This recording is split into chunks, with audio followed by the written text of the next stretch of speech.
and Europe has to stop buying oil from Russia. Okay?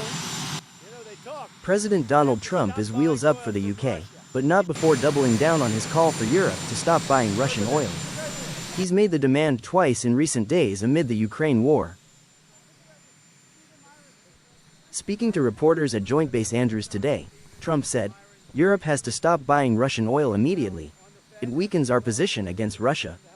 He linked it to 50 to 100% tariffs on China for buying Russian petroleum and urged NATO allies to act before major U.S. sanctions on Russia can proceed. On September 13, Trump called it shocking that Europe continues funding Putin's war through oil purchases, repeating the message in private calls with European leaders earlier this month. Trump's now heading to the UK for a state visit, meeting PM Keir Starmer to discuss trade deals worth over $10 billion and strengthening the US-UK alliance. Look, they're my friends, but they're buying oil from Russia. So we can't be expected to be the only ones that are, full bore. But Europe is buying oil from Russia. I don't want them to buy oil. And the sanctions that they're putting on are not tough enough.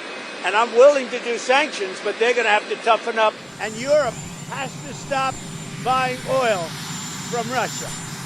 Okay? You know, they talk, but they have to stop buying oil from Russia. Here's the problem. You know the problem. They're purchasing Russian oil. I don't want them purchasing Russian oil. And they've got to stop immediately. It's not fair to us. They're purchasing Russian oil, and we have to. But we're going to see what happens because I hear Hamas is trying to use the old human shield deal. As Trump lands in London, his push on Russian oil highlights transatlantic tensions.